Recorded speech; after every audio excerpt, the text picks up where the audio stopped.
the safest panel at this conference. Along these lines, I've been asked by the conference organizers to remind you of two things. First, if for any reason you have to leave this room, please bear in mind that you will have to undergo a security check when you return. Just keep that in mind. Second, please turn off your cell phone. If you are expecting an important call, that's fine. Please take your cell phone and leave. If, however, you're staying here, please do not expect any important calls. Important people are here anyway. I would like to very briefly introduce the four panelists. I've received an encyclopedic list of bibliographies. I will give you the highlights only. First to my left, and I guess it's going this way, is Dr. Jonathan Rynhold. He's from the BESA Center right here. He's going to talk about the debate over American grand strategy. He is the director of the Argov Center for the Study of Israel and the Jewish People. He's a senior researcher at the BESA Center for Strategic Studies. He's a senior lecturer in political studies at Bar-Ilan University. He has a forthcoming book called The Arab-Israeli Conflict in American Political Culture, and that's going to be released in 2015. Next to Dr. Rynhold is Dr. Michael Makovsky from the JINSA. He joined the JINSA in 2013 as CEO. He's a US national security expert. He's worked extensively on Iran's nuclear program, the Middle East, and the intersection of international energy markets and politics with US national security. He's also the author of Churchill's Promised Land, which came out with Yale University Press. Professor Yair Evron joined the political science department at Tel Aviv University in 1977 and was the chairman of that department from 1987 to 1990. He also established the graduate program on security studies at Tel Aviv University and was its head from 94 to 98. Currently, he is a senior research associate at the Institute for National Security Studies, Tel Aviv University, and he'll talk about American realism in Israeli policy options. Last but not least is Professor Shmuel Sandler from the BESA Center here. He will talk about the US impact on Israel's deterrence policy.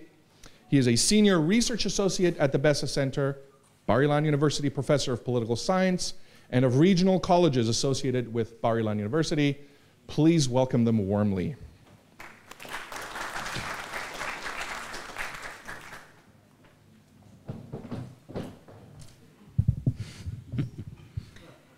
Thanks, Ron. I got my own stopwatch, you're covered. If we look at the BESA Center poll of Israeli public opinion towards the United States that was done a couple of weeks ago, we'll see that a very large majority of Israelis believe that America's involvement globally and in the Middle East affects Israeli security in an enormous and highly significant way. The higher the level of the involvement, the better it is for Israel. In fact, if we look at that poll, we'll see that as far as Israelis are concerned, the relationship with the United States is more important to Israeli security than any other factor, including territory, including peace, than Israel's own military force. That is, apart from Israel's own military strength, the relationship with the US is most important.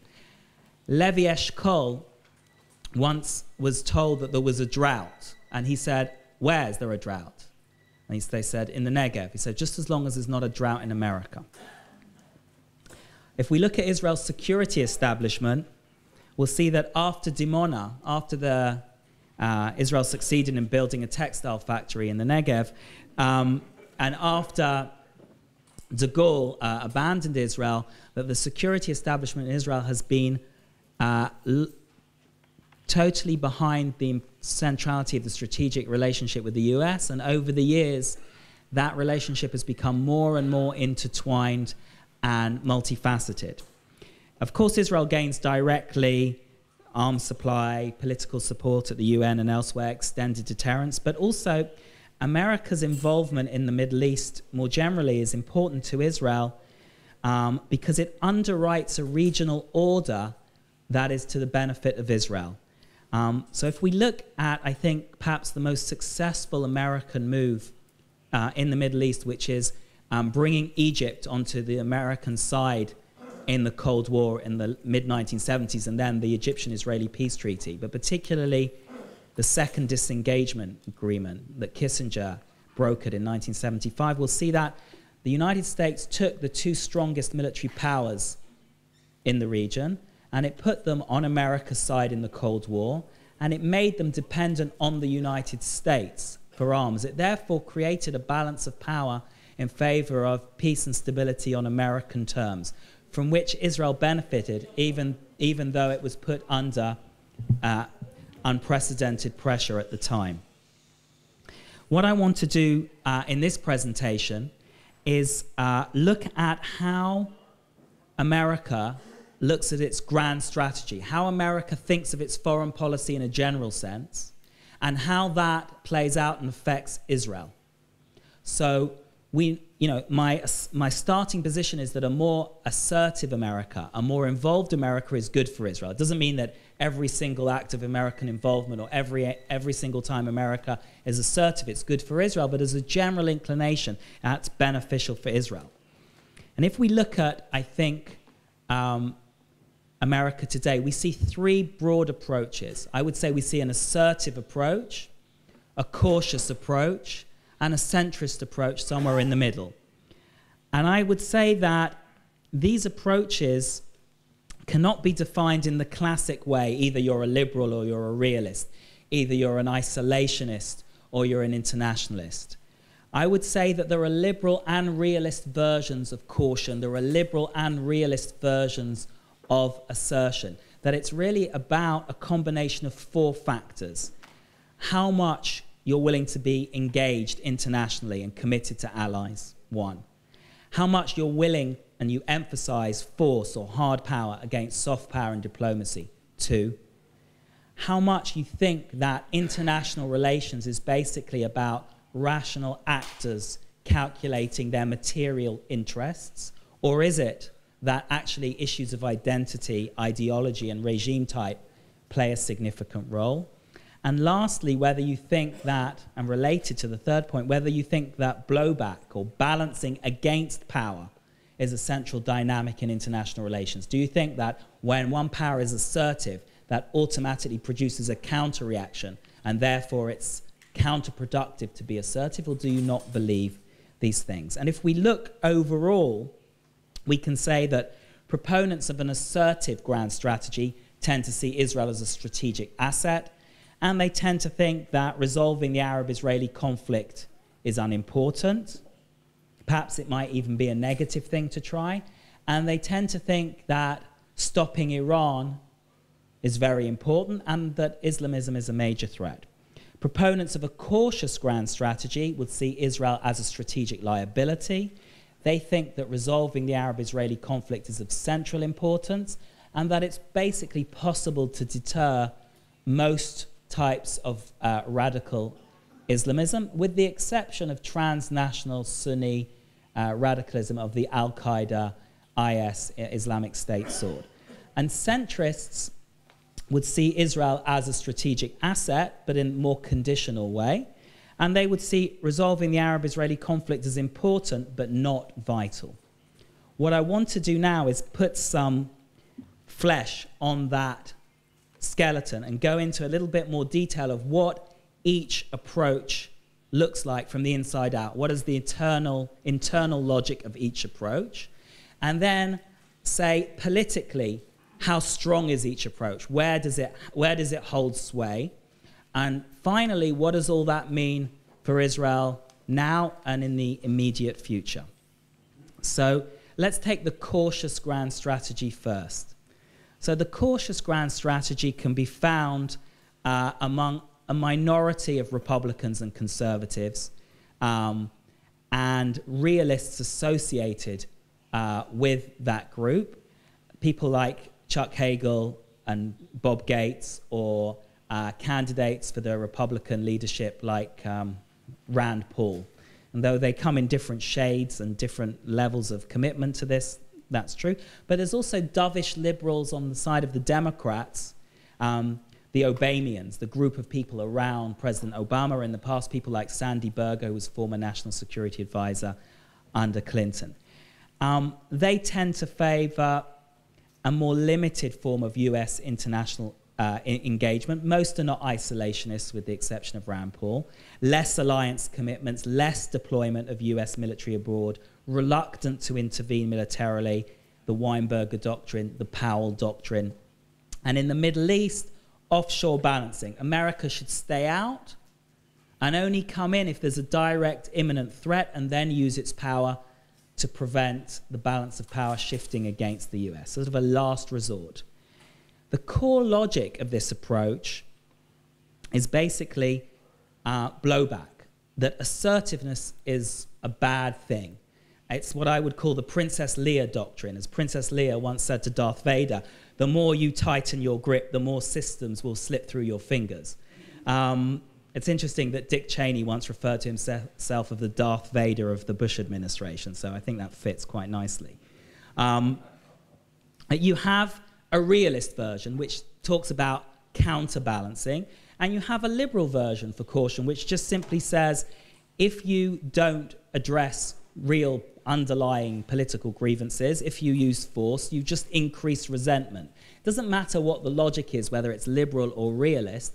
The end assumption, the end logic is, don't be assertive. How does this affect Israel and the Arab-Israeli conflict? Well, it means that basically, to begin with, if you think that it's all about assertiveness and it's all about power, and it's all, then you tend to think that rational interests or resolving grievances is what counts, and you therefore look at groups like Islamic radicals and you say, well, if we don't bother them, they won't bother us. If we don't push them, they won't push us. And they tend to believe that most of the issues with Iran and the nuclear program can be resolved rationally, either through negotiations or through deterrence. Because what unites America's enemies in this approach is not ideology, it's not beliefs, because those are considered secondary, but American assertiveness. If America wasn't assertive, it wouldn't unite these groups. Now, the problem for Israel with all of this is that given that the Middle East is largely populated by Arab states or Muslim majority states, they tend to say, well, nationalism counts, these people don't like Israel. If we want to have good relationship, if we are with Israel, we are pushing into their sphere. We are being assertive in ways that annoy, aggravate, irritate the majority of the region. Therefore, Israel is a strategic liability. The way to resolve this, right, if we manage to resolve the Arab-Israeli conflict, if we wave our magic wand, then everyone will no longer be hostile to the US. Anti-Americanism in the region will go down. And therefore, that's what we need to focus on. So they see Israel as a strategic liability. They don't like the idea of a special relationship, and they think that the best policy is to pressure Israel on the peace process, because only a pro-Arab settlement will make a difference to America's standing. The assertive approach is the mirror image. It's the dominant approach among Republicans, and there are a very small amount of liberal hawks, though it's very, very few Democrats and liberals. They disagree about how much of the world order should be based on liberal values. Some think it's very important, some don't, but they all agree that America must have an assertive grand strategy. They do not believe that all conflicts can be bridged. They think that ideological and cultural and identity issues means that some conflicts cannot be bridged. Therefore, sometimes you do have to use force, and that not all nationalisms and not all interests are the same. Ideas matter. For them, Israel's a strategic interest because Israel shares common values, common identity, and therefore it has common interests and common enemies and common strategic interests. Israel's a strong military power. Israel's assertive. They value assertive powers. We're on the same side. Israel's a strategic asset. Peace process, dealing with countries and states that are not democratic, don't share our values, don't share our interests, is at worst appeasement and at best irrelevant. They tend, therefore, to think that you should side heavily with Israel, not uncritically. They don't like it when Israel had a strategic relationship with China. But they think that basically you should stand by the side of Israel. For some of them, that also involved support for unilateral withdrawal, because if they were of a liberal with a small L, so it could be neoconservatives as well. If liberal values was important to you, then the idea of a Jewish democratic state and unilateral withdrawal in the absence of peace was attractive. And you may not know this, but Charles Krauthammer, to the best of my knowledge, is the first person to raise the idea of a unilateral withdrawal in 1998 in an article. What about the centrists? Well, the centrists, I would say, people like Henry Kissinger and from the Republican side, or Dennis Ross from the Democrat side. They tend to think global leadership, deep engagement, alliances is very important. But they tend to see diplomacy and military power as something that goes together, that it's about statecraft. You need credible military force for effective statecraft. Sure, sometimes military force is unavoidable, but they put more emphasis on the limits of power and prudence. Promoting a liberal order is all very well, but when it comes to trying to do that forcefully, they tend to be more cautious than they would be on dealing with narrower security-based issues. Critically, on the Iranian issue, whereas for the assertive group, as I said, because of ideology, would say, we just have to stop these people. Similarly, for the centrists, for the liberal centrist, ideology is a reason why you can't deter a nuclear Iran. For the realists, they just have a different logic. They say multiple nuclear rivalries, increase the probability of illicit transfers, irrational decisions, accident, unforeseen crisis. Basically, it's too messy, it's too complicated. It's not two powers with great command and control. It's the Middle East, proliferation. It's too risky. But the bottom line is, whichever your logic, it means that the United States has to be assertive to prevent Iran going nuclear. The difference between the centrists and the assertive school on Israel and the peace process is that the centrists would see the peace process as important, not because if you resolve it, everything falls into place, it's the most important thing, not because of what's called linkage, the linkage doctrine, but simply because it ameliorates certain conflicts. It makes it easier to bring Israel and moderate Arab states into line. If you can incrementally resolve some of the issues, that's good. But they don't think that it's possible to resolve the conflict unless the parties themselves want it. You can't want peace. The United States can't want peace more than the parties themselves. That's a line that nearly every Secretary of State has said since the 1990s, and I believe Dennis Ross was the author of that line. I think that the model for this type of approach is Henry Kissinger's approach that I mentioned in 1975. In other words, getting Israel and Egypt together on the US side, that was part of the peace process, but it wasn't an attempt to resolve the conflict per se. It didn't involve the Palestinians. It was an attempt to look at the conflict from within American grand strategy, the overall goal of containment, and fit it in together with that. So what does all this mean politically? How popular are these approaches? Well, as I said, for the Republicans, it's clear that the dominant approach is the assertive approach. Particularly true of Republican public opinion. It's misleading to see that Republicans said we're not in favor of intervention in Syria before the IS thing came up, because it was perceived to be a humanitarian issue. They were in favor, and they are in favor of using force if required to deal with Iran. So there are divisions a little bit between more liberal Republicans, sort of neoconservative Republicans, and more nationalist Republicans, but the assertiveness is dominant. There are realists, more realists and cautious people among the elites, the policy-making elites of Republicans, but it's dominant there. Democrats are more divided. Democrats are more divided between centrists and the cautious approach. And critically, younger Democrats and younger liberals are much more in favor of the cautious approach, which is a problem for Israel. And we see this in the Obama administration. And I think it's not possible to underestimate the influence of the Iraq war in affecting the internal balance in the Democratic Party between the more centrist approach and the more dovish approach. Iraq, combined with generational changes in the base of the Democratic Party, which for the first time has a liberal majority and not a centrist majority, people who identify as liberal rather than moderate in politics. So These things are happening, but it's still relatively divided. In other words, a candidate like Hillary Clinton, who's more of a centrist, could still emerge from the Democratic Party. But over the longer term, the trend is for a more dovish liberal party, which will look more like its sister parties in Europe while remaining different, because after all, America is different.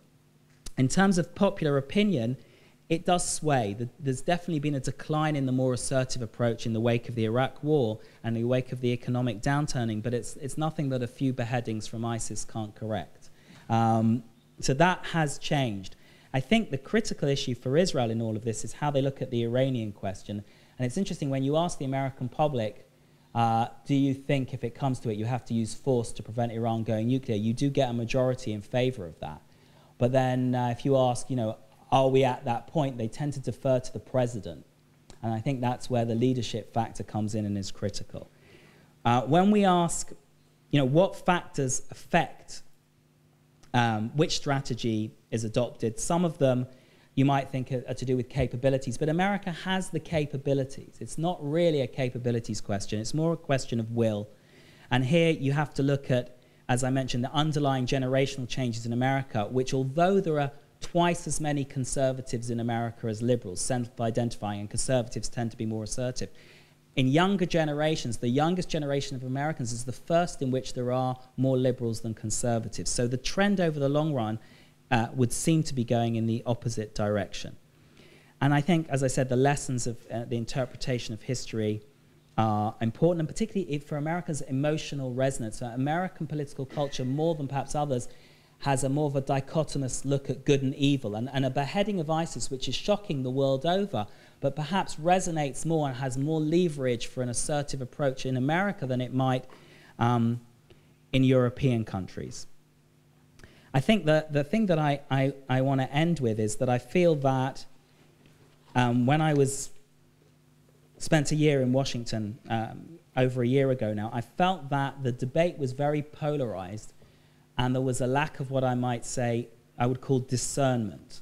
In other words, if you always think it's right to intervene and be assertive, or you always think it's right to be cautious and never to intervene, then where's the judgment? It's just an ideological position, and that's what the debate sounds a lot like. But if we look, I think, at the model that I think was very successful, which I come back to, which is the Kissingerian model, we see there an attempt at discernment. Vietnam is not a vital interest. It is not a place where you assert yourself. It is a place you leave alone. But other regions are critical. In the Yom Kippur War, you go to DEFCON 3, you have a nuclear alert if you need to, because it's of critical importance. You get involved, you are assertive, you pick your battles. And I think the key question for Israel is, will America going forward be able to pick its battles well? From our point of view, the most important battle is the Iranian nuclear question, and secondarily, radical Sunni Islam in the region. But I think that is the question by which Israel should judge American grand strategy. Thank you very much.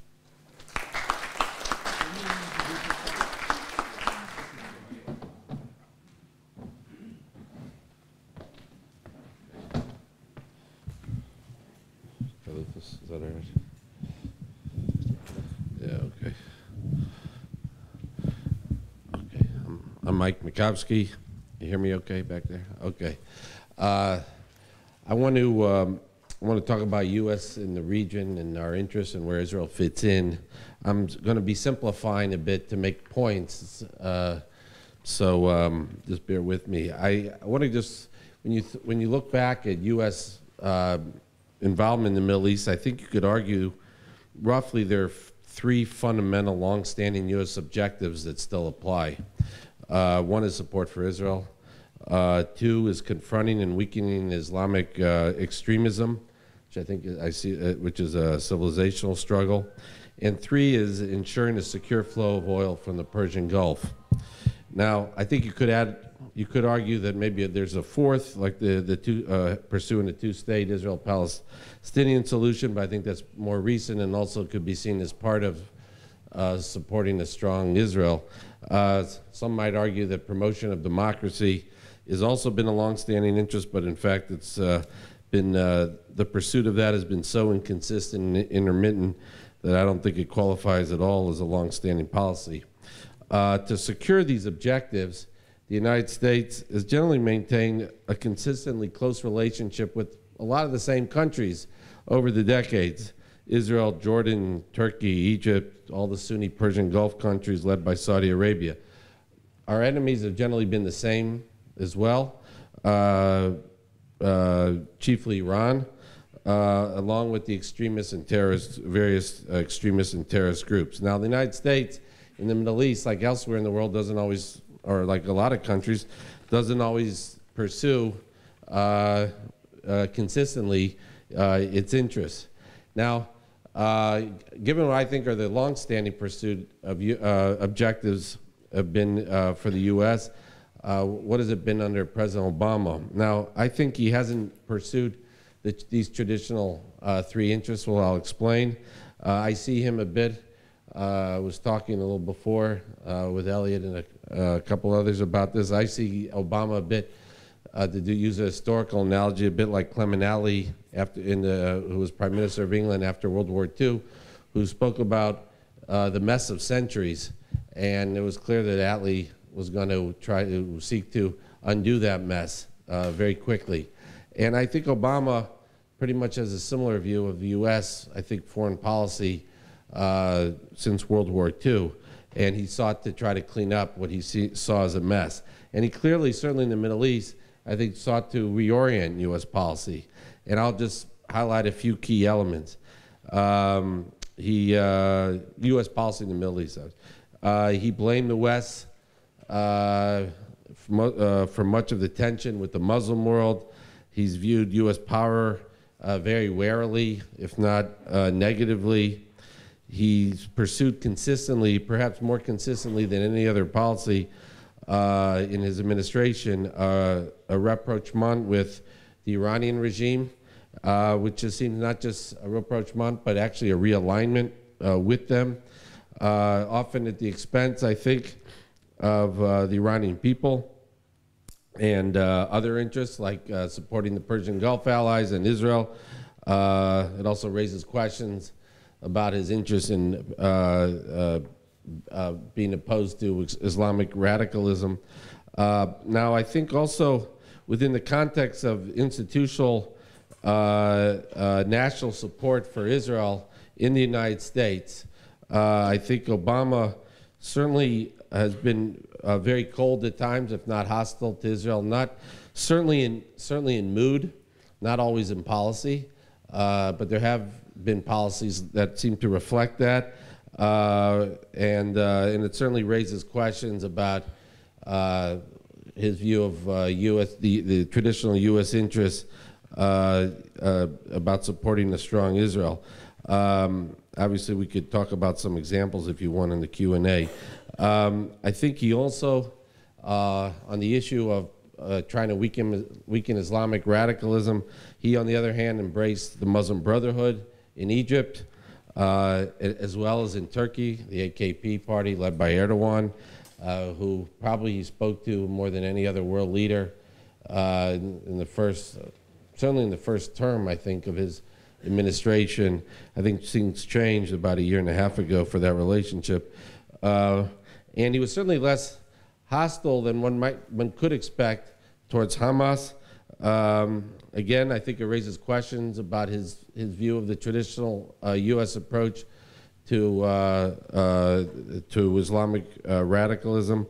Look, other elements, which the other speakers have mentioned, obviously, he's withdrawn more from the region.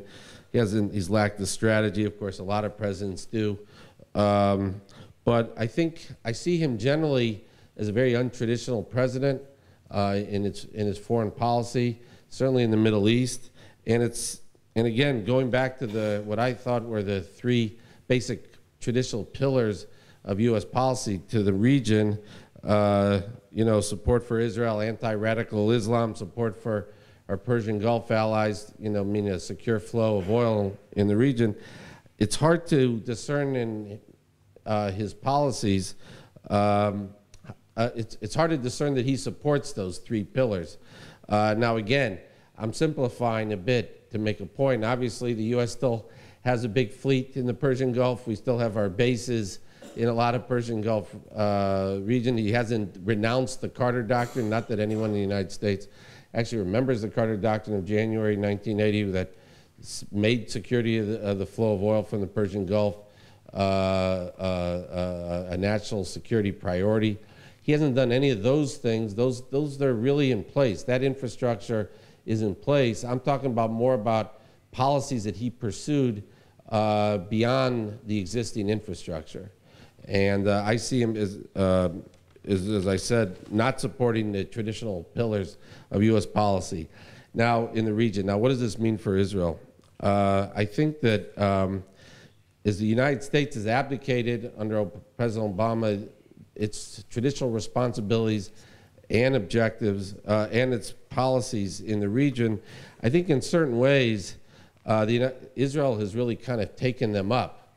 And in some ways, and again, I simplify to make a point, but in some ways, it seems like Israel has more been a greater defender of those interests than the United States. I think Israel is traditionally, obviously supports those three pillars. Obviously, a strong Israel, that goes without saying.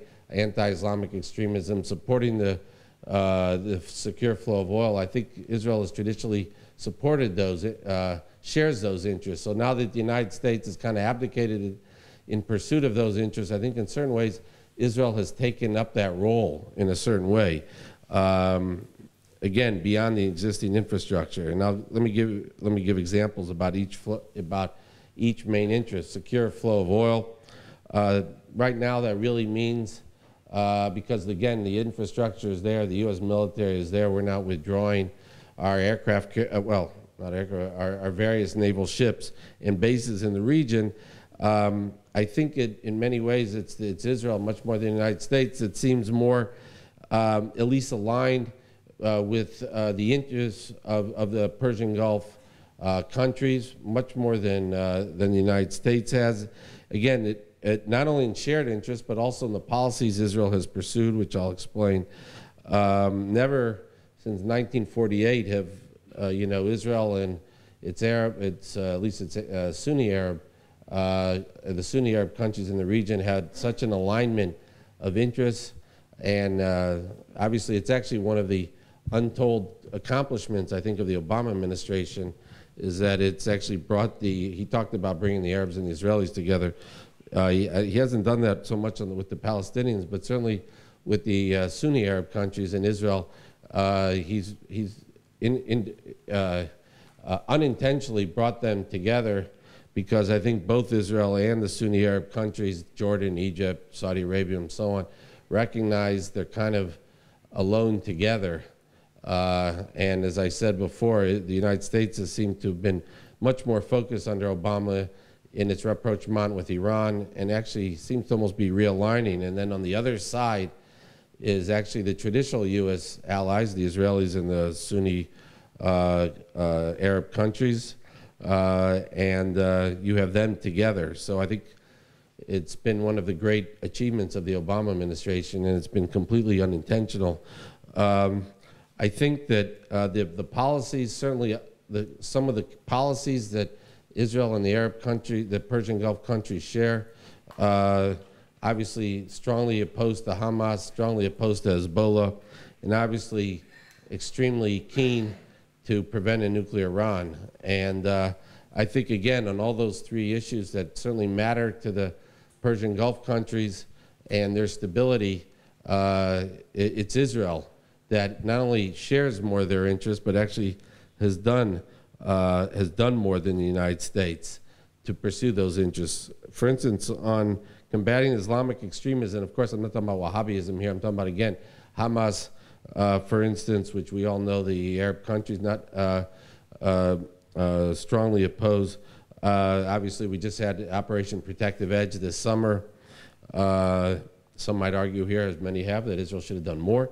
But certainly, Israel's made clear their strong opposition to Hamas. Obviously, the Egyptians, when it came to Egypt and the coup that happened a year and a half ago, it was Israel that really stepped in to be extremely supportive of the Egyptians in ways Egypt asked for and didn't ask for.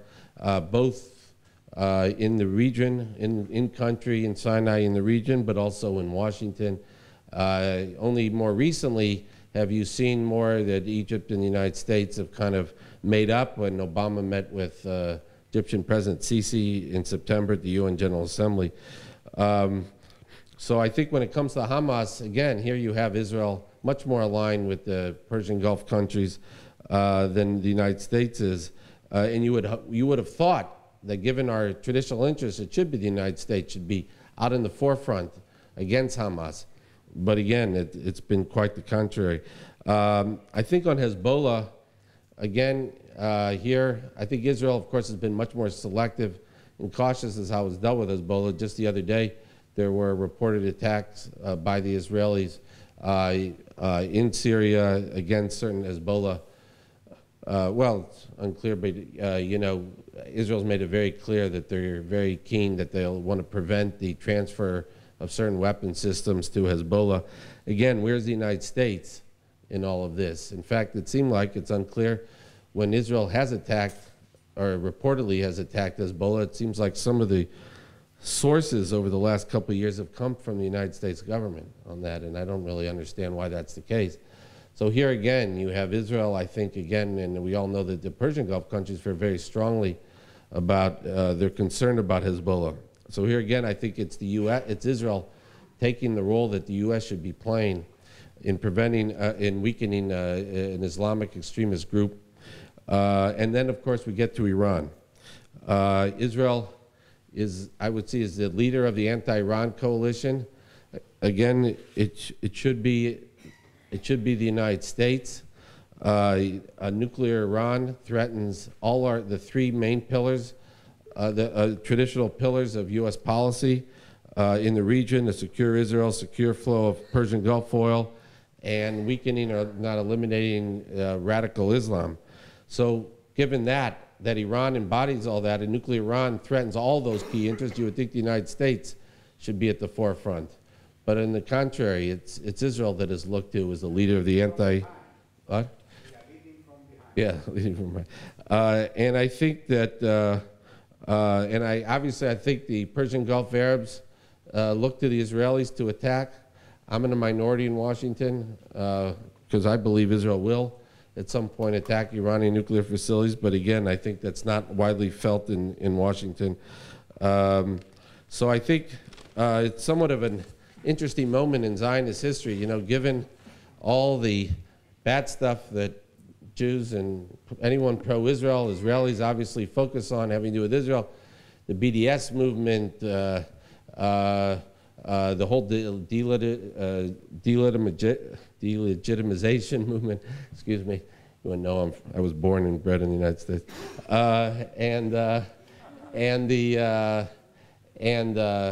obviously the hostile, well, let's just say the unfair and at times hostile press, and it's rather interesting that given all that stuff going on, that seems like very negative trends towards Israel. It's kind of an interesting moment in Zionist history that some of the people that really hate the Israelis and Jews, including, we all know, a number of the Persian Gulf countries do, they're looking to the Zionists to really save the day for them. And I think, frankly, so are a number of Americans.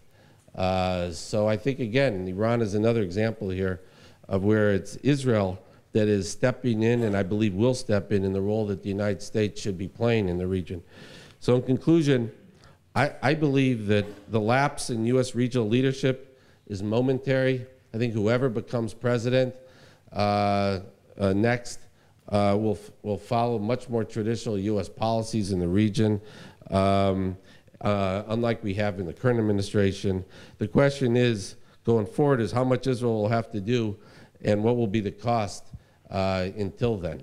So thank you very much. Thank you.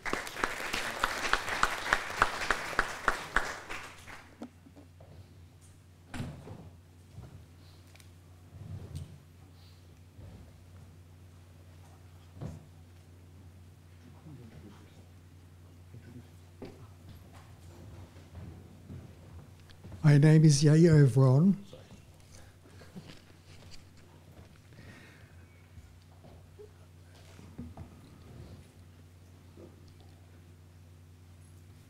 I'm in a happy position to disagree with a lot of what was said in previous panels about Obama's policies and about American overall policy in regard to the Middle East and America's position and all the rest of it. And this is wonderful because this challenges me and might bring more adrenaline into my vein.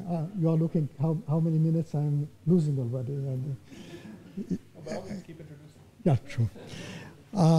First of all, let me start by saying that in my judgment, I'm not going into all these, and I would like to thank Jonathan Rynhold for his very nice and delicate analysis of different approaches, realism, liberalism, and so on in American foreign policy, and the recent American policy vis-à-vis the Middle East.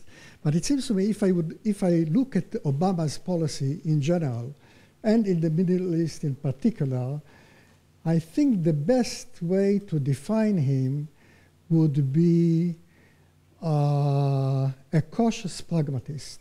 I think this would in fact bring out the essence of his policy.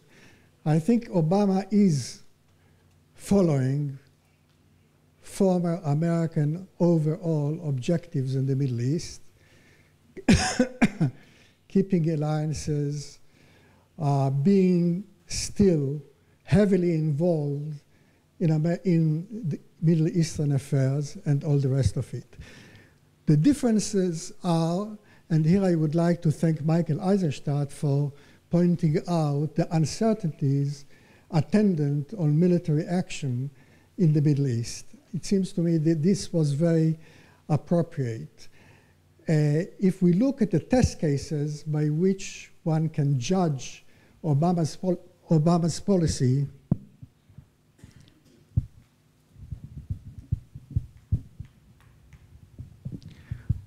Obama's policies, it seems to me that his approach to the use of military power is very cautious and is cognizant of the major problems attendant on the uncertainties involved in political and social problems in the Middle East.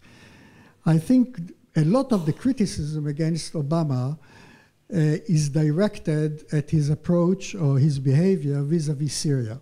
If I look at the Syrian problem and to what extent the United States should or should not have used military force in Syria, it seems to me that altogether Obama's decision not to use military force in Syria, and I'll just add a caveat there, was very sensible. I don't buy, and at least one cannot judge, whether a use of military force in Syria by bombing, the use of air force and so on, would have led to the fall of the regime and the rise of a coherent opposition alternative to the Assad regime. On the contrary, I would argue, and no one can prove it, that the fall of Assad regime would have led to a major chaotic situation in Syria, which is chaotic in any case, in any event, but even worse. And I'll come back to it when I'll discuss the Israeli options.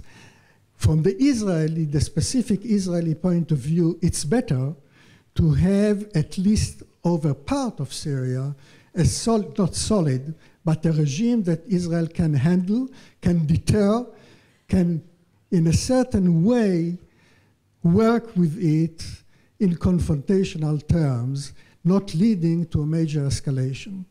So altogether, the Obama decision not to use military force in Syria was a sensible one. Let me add that when Obama threatened to use military force, he led to a major success, and that is the dismantling of the chemical weapons of Syria, something that is forgotten in debate about Obama.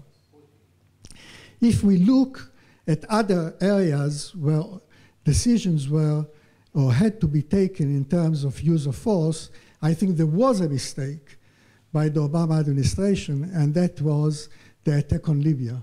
I think the fall of the Gaddafi regime in Libya was a major mistake. I think it was much better in terms of stability in the region that Gaddafi would have been left there. Gaddafi was terrible. He was worse than cholera and all the rest of it. We all know that.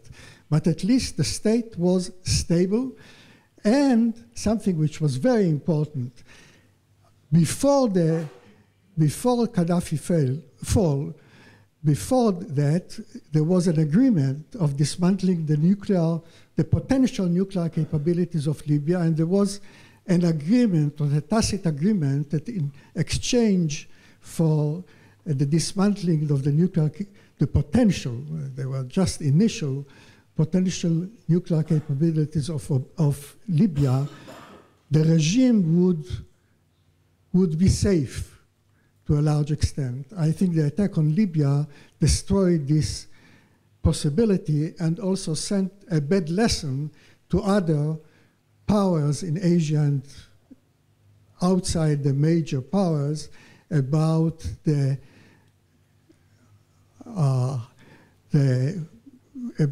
value of nuclear capabilities, nuclear weapons. So there were mistakes in I think also that the Obama administration was mistaken by not immediately accepting the Sisi regime in Egypt. I think this was a mistake as well. So there were mistakes. But altogether, in terms of the major decisions about how to use military force in the Middle East, it seems to me, and I'm returning to the initial definition of Obama as a cautious pragmatist, which is to a large extent, it seems to me, belonging, this was referred to beforehand, belonging to the Kissingerian school of thought, or to the Kissingerian, the Nixonian Kissingerian tradition, or the Bush the father, realistic, cautious realism in regard to the Middle East. So I would place Obama there. Of course, as far as the Obama initiative or attempted initiatives to resolve the Israeli-Palestinian issue, here, of course, everything depends on the political and ideological commitment of anyone. I personally believe or assess that resolving the Palestinian issue is as important as handling the Iranian nuclear issue. Both are very important and critical for Israel. And therefore, I welcomed, and I still welcome, our American involvement in order to try to pursue or try to push forward such a settlement between, I'm still fine. You're still fine. A settlement between the Israelis and the Palestinians. And not because I buy the notion, which is obviously stupid, that by resolving the Israeli-Palestinian issue, all the problems, all the conflicts in the Middle East are going to be resolved. This is, of course, nonsensical. And Israel can, and the Middle East suffers not from necessarily or primarily from Israeli-Palestinian problem. But it seems to me that from the Israeli point of view, and the Palestinian, this is a terribly important issue. And also it seems to me that it makes American policy in the Middle East a little bit more difficult. Not much more than that, but a little bit more difficult. And therefore it seems to me that American attempts to resolve, repeated attempts to resolve the Israeli-Palestinian issue should be welcomed. The failure of the attempts until now, Kerry mission's attempts, are the failure of us. It's not the American failure. It is an Israeli and Palestinian, but primarily Israeli failure. This is as far as American decisions in terms of in the Middle East. An additional issue, of course, is the Iranian issue. And here I must say that the Obama administration, in a reasonable and consistent way, mingled pressure with an attempt to resolve the issue. And I think this should be welcome. The notion that the pressure must go on unblocked, unstopped, because ultimately perhaps Iran will collapse completely in terms of its negotiating position vis-a-vis, I'll just take some water.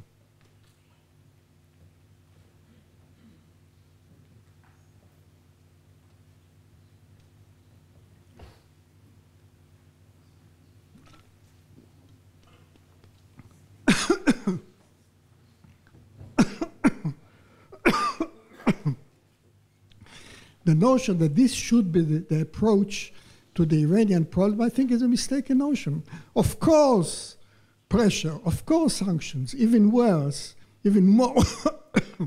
But ultimately, a solution, a negotiated solution, it seems to me, would be the best outcome of the contact with Iran. I don't share the view that sometimes one hears in Europe and Washington by some people that a rapprochement with Iran could lead to an alliance or to much closer relationship between the United States and Iran. I do think, however, there are several sets of coincidental interests between the United States and the West and Israel and Iran. And I think one should consider these coincidental interests as well as an option, as a possibility, as a certain opening. In these terms, it seems to me that the American approach to negotiations with Iran is a sensible, reasonable one. And I think from the Israeli point of view, it's better to have not necessarily, or it's better to have an agreement which, of course, according to the Israeli governmental position, would be a bad agreement, because from the Israeli government position, almost, not all, but almost every agreement with Iran is bad, quote unquote. But it seems to me that if we think in terms of a quote unquote medium agreement, not bad, not necessarily good in terms of the Israeli definition and the Saudi definition, it seems to me that this would serve well Israeli interests as well. Because if negotiations fail between the United States and Iran, then the alternative would be, possibly would be, Iran leaving the NPT, and what is worse, Iran trying to pursue an actual nuclear capability. I'm not sure this would happen, but this is a possibility. And it seems to me that this would be a major drawback to non-proliferation, to counter-proliferation, and to Israeli interests. This is as far as Iran is concerned. Let me turn again to Syria.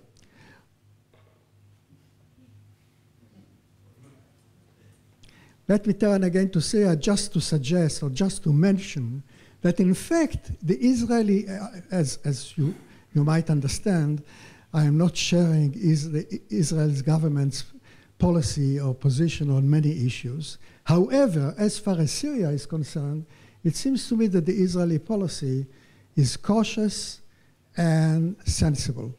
In fact, Israel prefers the Assad regime to continue in Syria. This is in fact, not in theory, not in rhetoric, but in fact, because of the simple reason that it is much easier and much better to have an evil that you know and an evil that you can have some kind of relationship with it and knows the possible reactions, and a partner, not a partner, but a foe that you can deter, rather than a terrorist organization, extreme Islamist organization that might stay on your border and you cannot deter and you are not sure about the rationale of its activity. Let me just add one issue on which it seems to me that the United States and Israel, and I think the Gulf countries are sharing, and that is, I look back at history, and that is the Sykes-Picot, or rather the Sevres agreement or arrangement about the Middle East, the creation of a system of territorial nation states, primarily, of course, Lebanon, Syria, Iraq, Jordan, and Israel, of course, as a later development. This system is under tremendous pressure and partly already collapsed, primarily in Iraq and partly in Syria. Whether one can resuscitate it or not, it's not clear. but it seems to me that at least an effort should be invested in it. And from an Israeli point of view, it's much better to have this system revitalized, or at least kept to a certain extent. I'm not talking about the Kurdish area, which I think should have, I think the Kurds should have independence and all the rest of it.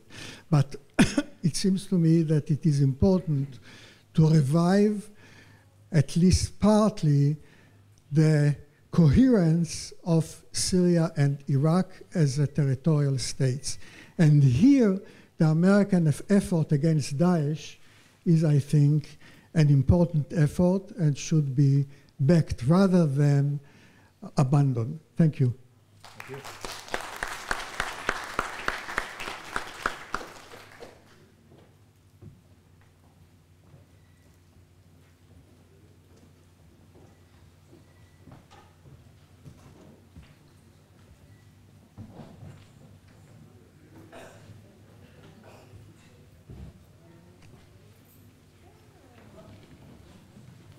Okay, I decided to have a PowerPoint because of the hour after lunch, so maybe it will help.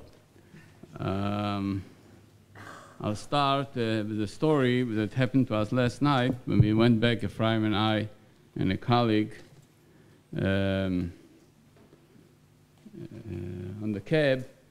And at one point, our colleague, who belongs to an Eastern higher learning institution, I'll tell you why I'm calling East, said to us, well, don't you miss the 1948-67 situation? It was so quiet, there were no problems, all these borders.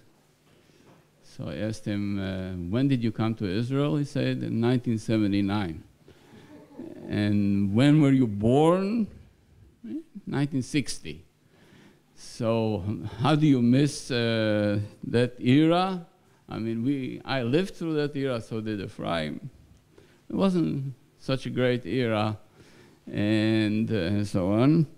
And as a result, I decided, despite that Ephraim doesn't like me to show history, I'm going to start with just one slide about 48 and 67.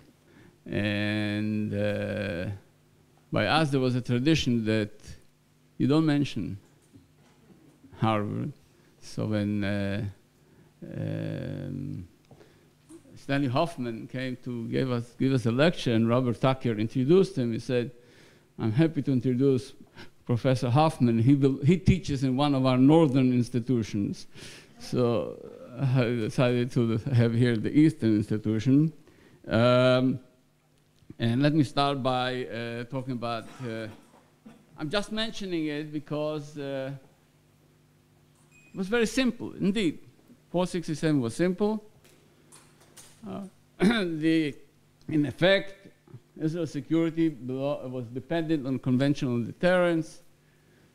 It was a deterrence that had enjoyed 2 wars and a lot of what we call then not intifada, it was Mistanenim, Fidayun, and it wasn't such a great era. I grew up in that era, and came the 67 war, and I still remember the fears and the traumas that we went through. My attempt today will be to look at the Israeli national security doctrine after 67 and see the US role in that and what would mean a retrenchment of the United States from that doctrine. In order to show this in some graphic way, and I know my friend Hill doesn't believe I know graphics, so I decided I'm going to show him that I'm going to put together a graphic. I would say that Israeli deterrence since 1967 had added 3 new elements. we must remember U.S. posture, U.S. U.S. Influence, U.S.-Israel relations, strategic depth. We have borders now on the Jordan, one was the Suez, now the Sinai is de facto demilitarized, and the Golan Heights. In order, I try to show it in a better way, maybe, in a parallelogram of forces, which shows you that if the United States with time became, and this is the topic of our conference, became the central element in our national security, our relationship with the United States, it influenced all the other three elements or pillars that we did not have before '67. So first of all, we have U.S.-Israel special relationship. We did not have this in '67. We must remember the United States boycotted Israel. Not boycott, had never sent any arms. The first one was some anti-airplane missiles in the early '60s. Then the Skyhawks on the eve of '67. The United States relationship before '67, after '67 is totally two different stories. But what Israel gained is strategic depth and strategic deterrence. I mean, if you read Avner Cohen and definitely my former teacher, Yair Evron, we know, and Aronson, we know that approximately the nuclear option came out between around '67 and towards '73. Again, we call it the nuclear option, and I'll talk about it later on.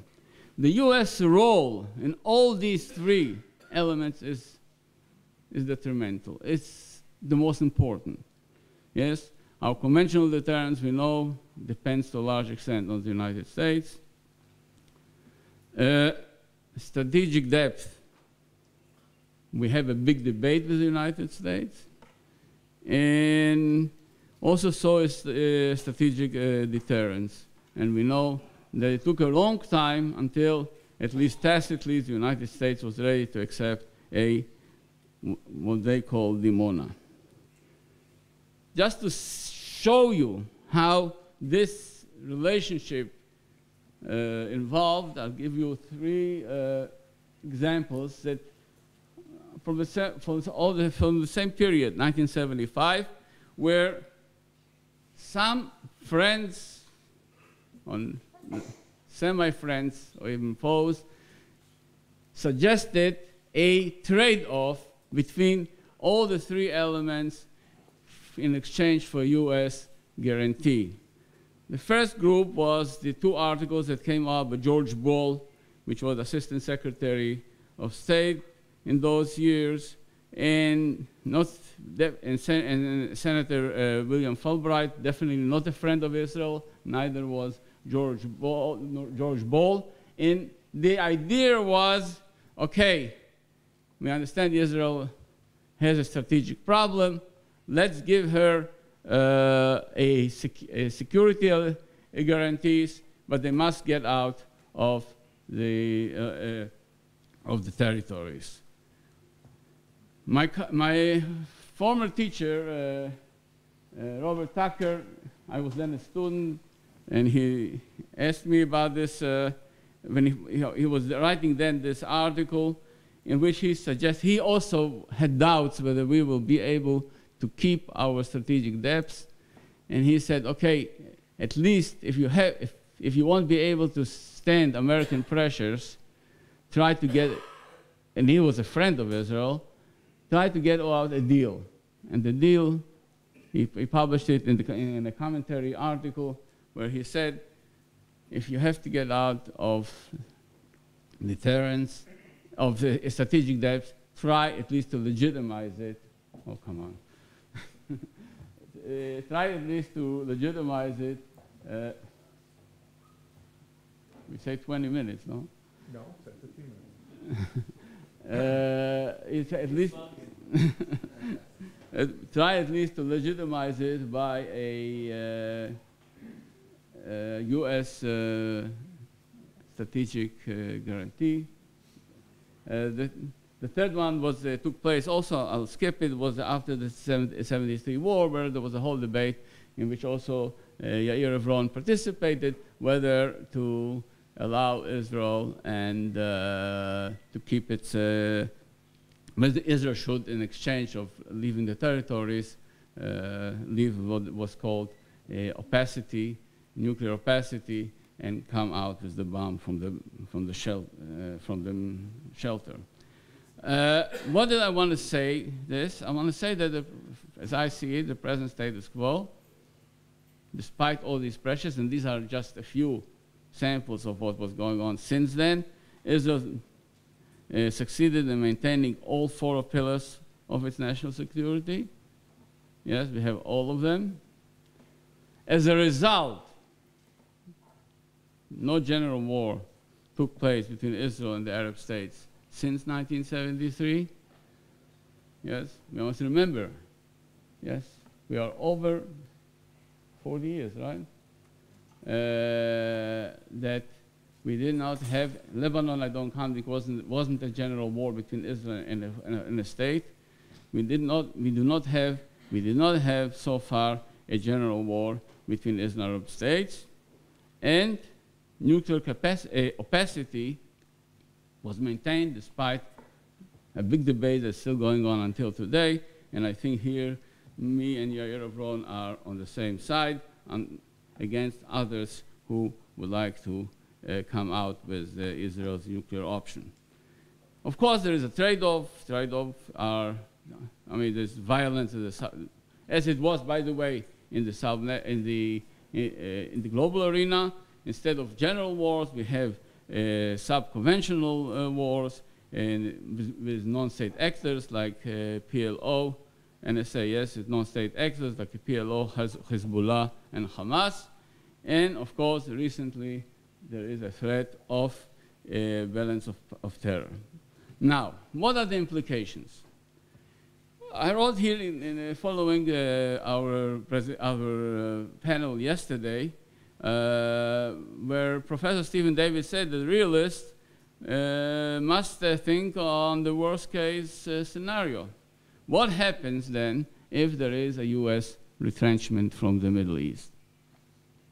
And we must take it into account.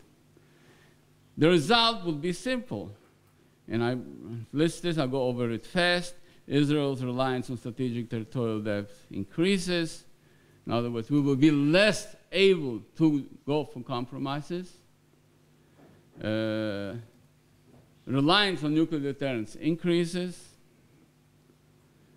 And I think we'll have to come back to what I started with, the return to the doctrine of pre-1967 preemptive and preventive strikes. My friend, when I discussed this with my colleague, Ephraim Bar, he also suggested, he always sees the positive side on things. He says that, well, we'll have less political restrictions on our actions, and that I have to mention it. Strategic depths, let me just go further, will mean,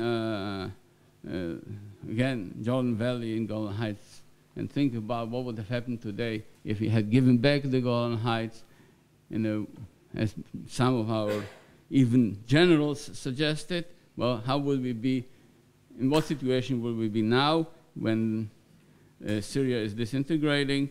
Okay, I'll skip the double containment. I don't have time to go in.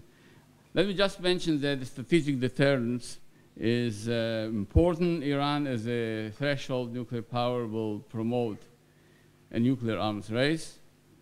I think if there's no US, if there's United States retrenchment, not only Israel will be threatened, I think every country in this region will go for a nuclear option, Egypt, Saudi Arabia, and so on.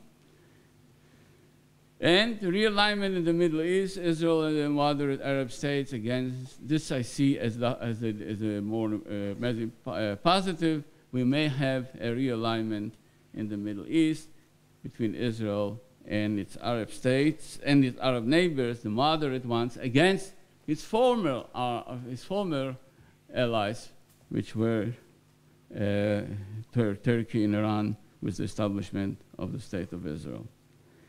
Conventional deterrence, okay, I'll skip it because I don't have time. So in short, I'm just saying that a U.S. retrenchment would mean for Israel a total new game, and this is the bad side. However, and here I go into my final statement, that is that, especially following the debate we had yesterday, we must also take political implications of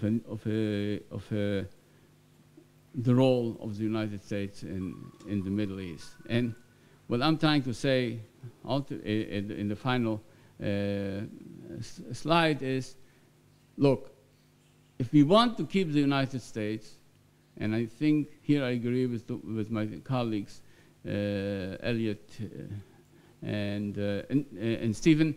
And it was interesting, although despite the debate between them about the realism, there's one thing that they agreed, and that was that one of the attractions of Israel, and the basis for our relationship, is a liberal democracy. And this is part of the debate that's going on that will get stronger now in the elections. We must understand that this is not only a question of domestic politics, it has international implications. Israel must keep its military capability and not become a burden of the United States. We heard it yesterday, especially after the presentation of Professor Now. If we want the United States here, we cannot become a burden.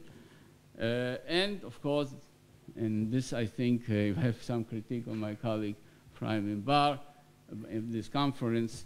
He did not, I think there should have been a panel on Israel-Jewish US Jewry relationship, and this is important because we know that this, especially after the books that Dr. Rynhold published, this is not such a simple issue in the way we are going, and that I think Israel must invest in the proximity between the Jewish state and U.S. Jewry, which will probably not be the same as it used to be. In conclusion, and here is, I'll go over very fast, just one more minute, an American reduced presence in the Middle East would imply a disruption of the balance of power. Israel must look for a new regional partnership to deter its old partners, which is historically, we must understand, if I just look at it historically, I'm talking about Jewish history in this part of the world, our two commonwealths were not destroyed by local powers. Yes, the first temple and the second temple were destroyed by outside powers, imperial powers that came from outside. That's why we must start thinking in terms of Iran and Turkey as such possible imperial powers, and we see how they are warming up engines towards such a possibility. And finally, as I said, Israeli domestic policy and Jewish politics is of relevance to maintaining a U.S. commitment to security. Thank you very much. Thank you.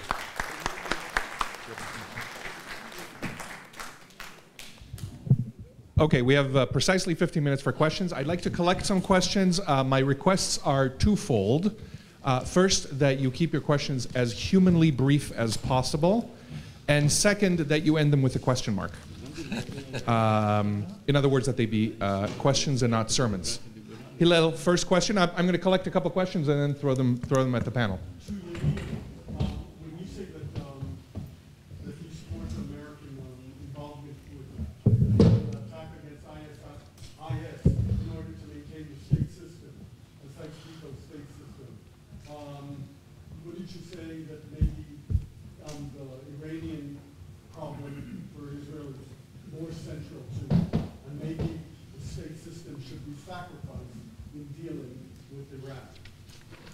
Thank you. Hold off on the answer just for a second.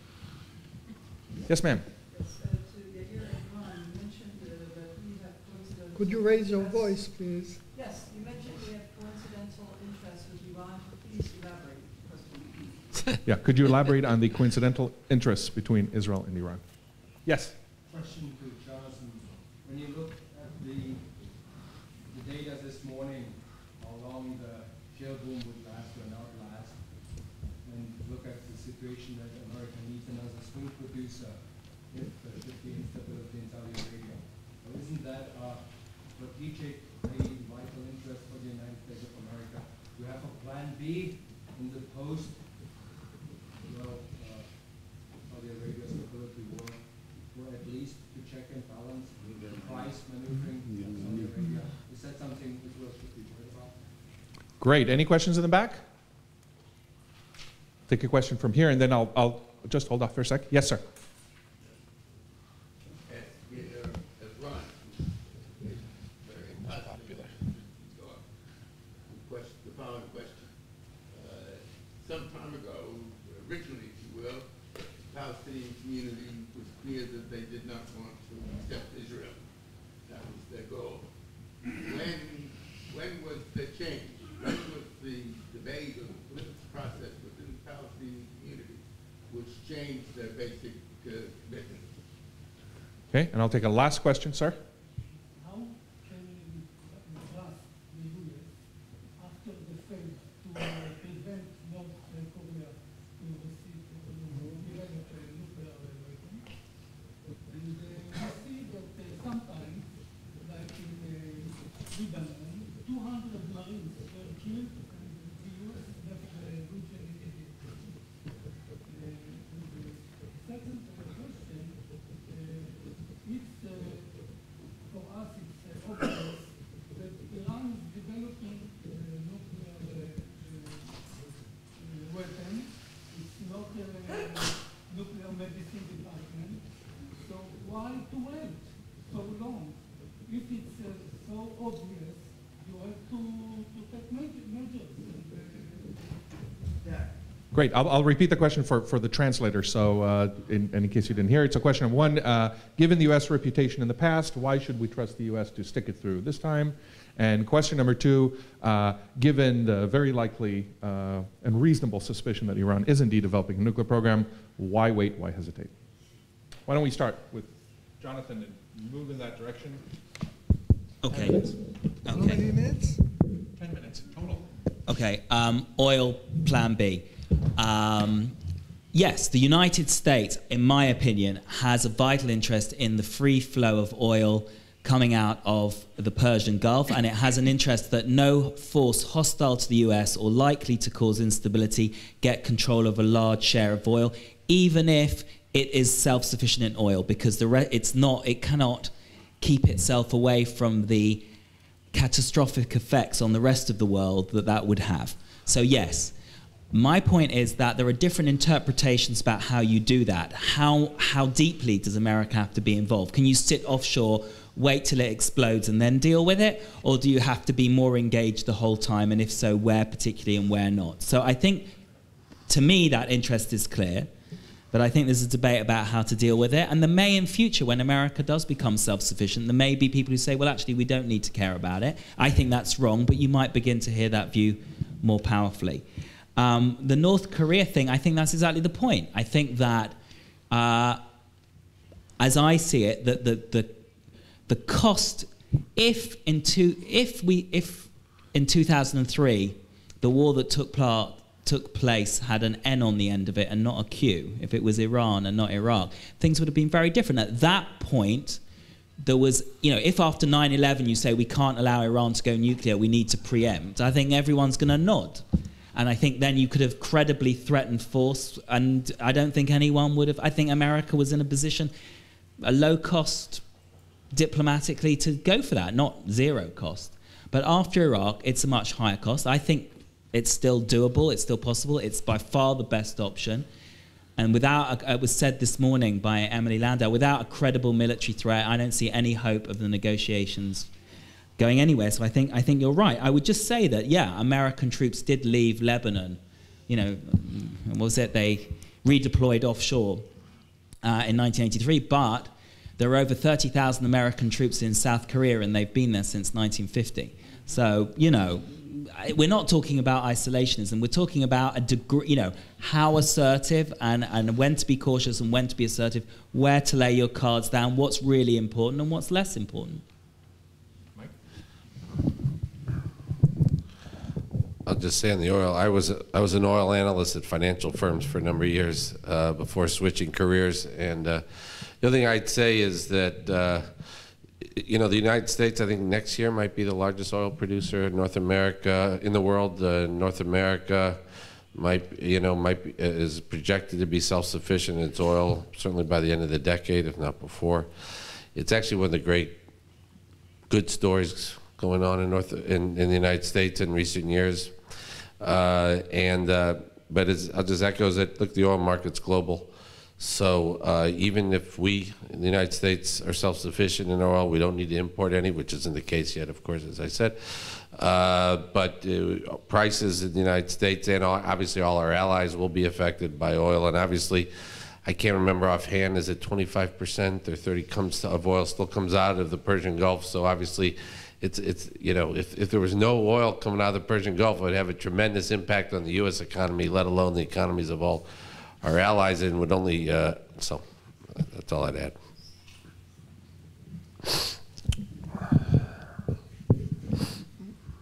First about Hillel's question. I think the Iranian issue is more important than the Sykes-Picot, but I don't see necessarily any contradiction between the two issues. One can pursue or try to revive the Sykes, or at least to defend against complete collapse of the Sykes-Picot system, and at the same time try to get the best deal in a set of negotiations with Iran. So I don't see any necessary contradiction between the two. As far as the coincidental interest, part of them, I admit, is connected with the Sykes-Picot system, because the Assad regime is, of course, an ally, an ally of Iran. But again, the question is always to bear or to see the pros and cons of any question. It's always the famous cliche almost, what Kissinger said, it's always a problem of 49 vis-a-vis 51%, a major decision in foreign policy. It seems to me that as things stand today, certainly today, it seems to me that in Syria, the alternatives are between the Assad regime, as horrible as it is, and allied with Iran, as against ISIS and the whole host of chaotic extreme Islamist organizations. The moderate opposition doesn't exist or hardly exists. So this is the dilemma. And I think from an American point of view, from an Israeli point of view, this is the way to weigh the pros and cons of what side to back, or at least not to try to bring about the collapse, the complete collapse of the Assad regime, which is not on the cards in any case, in any event. So this is the answer to that. Let me just add one thing about the nuclear issue in Iran. Iran has an infrastructure, a developed nuclear infrastructure. Iran is not around the corner at producing a nuclear capability. I don't want to get into all the details. There is always a certain distance. What is more important, if Iran had decided to go the nuclear way, it would have done before.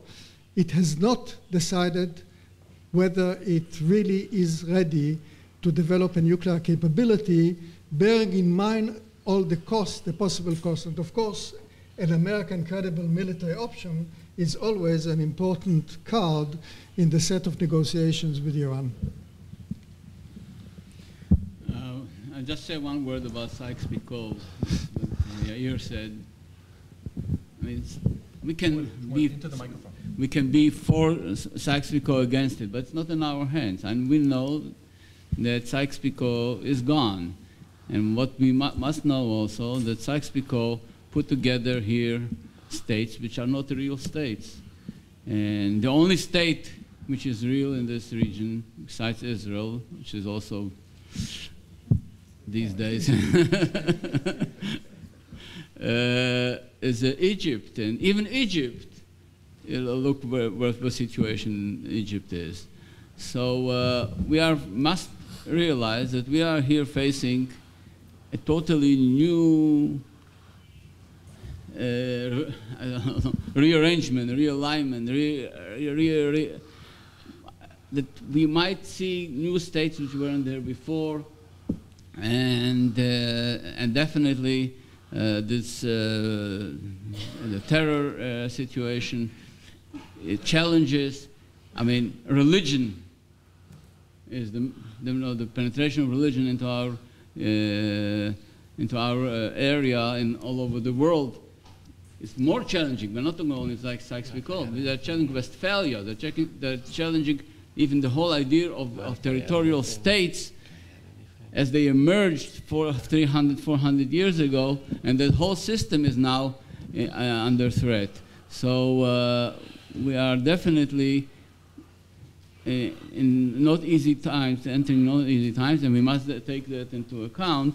And that is one thing, and I see here our European friends, which the Europeans it's very difficult for them to grasp that this invention of the territorial state that came out of Europe has problems in the Middle East, and it will have even worse situation can have in Africa, where also their states were divided not according ethnic loyalties and ethnic identities, but according imperial divisions. And I think this would be now the big challenge of the 21st century. I'll just add one thing on this issue. Look, if we look at, this is the 100th anniversary of the beginning of World War I.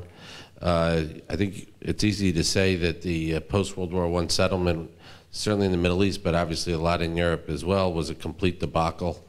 The last 100 years in this region has been constant conflict, bloodshed. It's been another disaster, except for perhaps two successes. I think the State of Israel and, surprisingly, the Kingdom of Jordan has been pretty successful so far.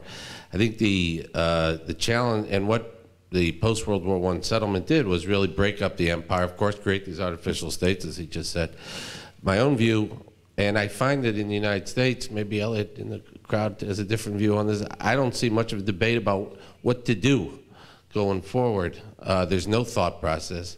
There's no creative thinking. It's not just the Obama administration, which is certainly that's the case, but even among many Republicans, and I'm one of them, I don't see a lot of thought about what to do going forward. What's to be the new, what are our interests in the region? What should U.S. policy do to get ahead of the curve? So far, the Arab awakening, or whatever we call it, would have been challenging for any president. Certainly, this administration has had no clear strategy, but I don't see a lot of serious debate in Washington on this. My own personal view is to double down on the post-World War I settlement.